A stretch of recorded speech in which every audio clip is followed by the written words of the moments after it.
Hey, AP Physics 1, welcome to Tuesday the 24th. I hope you had a good first day of distance learning.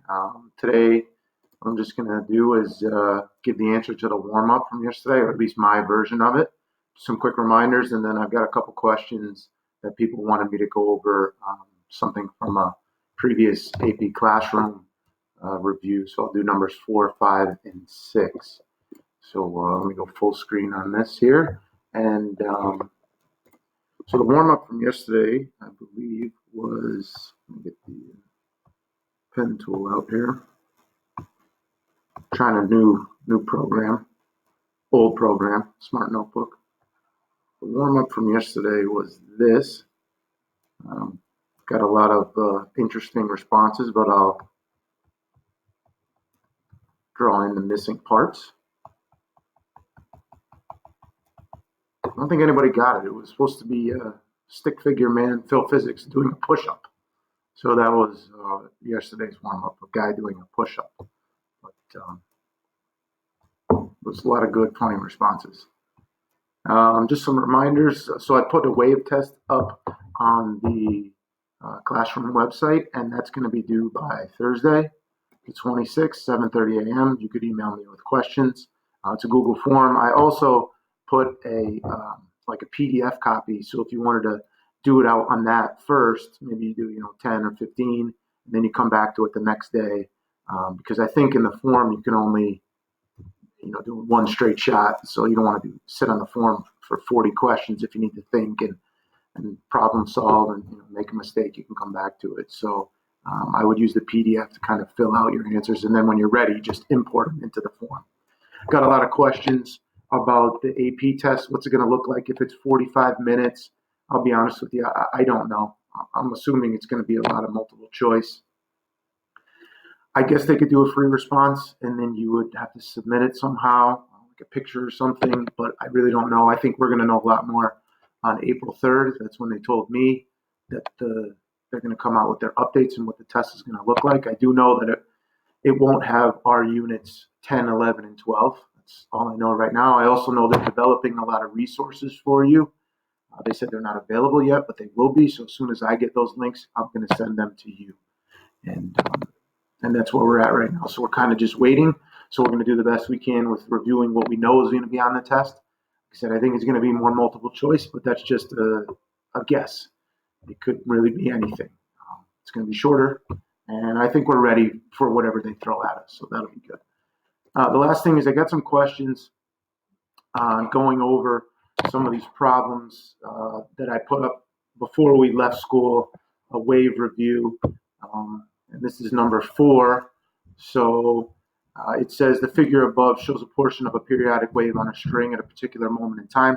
The vertical arrows indicate the direction of the velocity of some points on the string. Is the wave moving to the right or to the left? And then obviously neither.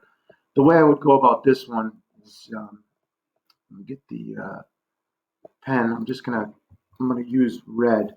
What I would do is I would plot the wave at another instance in time. So for instance, if I look at this far left point, this point's going to be moving up. So imagine it being right there.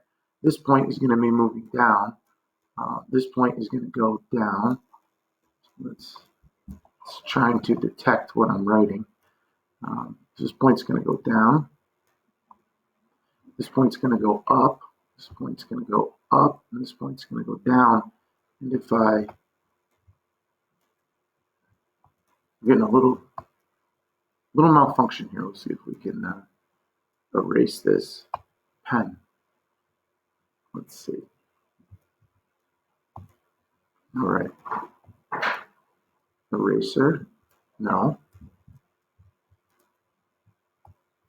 Disaster. That's not erasing. Let's see if it erases here. Delete it. All right, here we go. We'll try again. Pen. This point's going to go up. This point's going to go down. This point's going to go down. This point's going to go up, up, and down. If I connect those, what you can see is the wave at the next instance in time, the crest went from here and it moved over to the left. and that's why left is the correct answer. So I'll just plot the points at the next instant in time and then redraw the wave and see where that takes you. Question number 5 was a little related to sound, so I knew it was a bit of a stretch. So if you didn't get it right or you don't understand it, it's totally okay. But it said a radio speaker produces a sound when a membrane called a diaphragm, that's just like the big part of the speaker, is shown above. A person turns the volume up. Which of the following aspects of the motion of the point in the diagram must increase? So the diaphragm has to move forward and back in the same amount of time, so you can imagine it as a wave. And if we want to increase the volume, which is really the amplitude, I'm going to need to have the same period but a larger amplitude. So the same amount of time but a larger amplitude. And what that means is this thing has to move a greater distance. Actually, it has to move 4 times the distance. It has to go up 1 amplitude, down an amplitude, down, and then back up. And so it has to move that distance in the same amount of time. So 4 times that distance, or maybe not 4 times, but at least twice that distance, a larger distance in the same amount of time, and that's going to mean a larger velocity. So that's why you're going to have a maximum displacement, a larger maximum displacement, and a larger average speed. So it's going to be displaced further from equilibrium, and because it has to do it in the same amount of time, it's going to have a larger average speed as well. And then the last one is kind of like a wave. It says the figure above shows a block on a horizontal surface attached to 2 springs whose ends are fixed to the walls. A light string is attached to one side of the block. It initially lies straight across the surface as shown. The other end of the string is free to move. There's a significant friction, I think that's an important part, between the block and the surface, but negligible friction between the string and the surface. The block is displaced a distance d and released from rest. Which of the following best represents the shape of the string? So what's going to happen is this thing's going to be moving, and it's going to vibrate a lot to start. It's going to vibrate a lot to start, and then as time goes on, that amplitude is going to get less and less. It's going to get smaller and smaller. It's going to decrease, which would make you think that this B might be the right answer, but the biggest amplitude pulses were the first to be generated, and those are actually the ones that are furthest away. And then the smallest amplitude ones are the ones that were just generated. So these were the first pulses, and then these were the last pulses, and the last pulses were the stronger, the least amplitude ones. So that would be answer C. So hopefully some of those helped. If it was confusing, you can always email me or ask a question in classroom. And that's really probably the most important point of all this distance learning, is to just keep communicating with me. Ask me your questions. I'll try to address everything. When I get information, I will send it your way.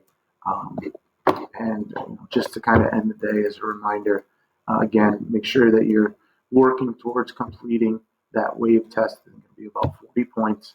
And then if you have any other questions, let me know. But otherwise, have a good day 2 of distance learning.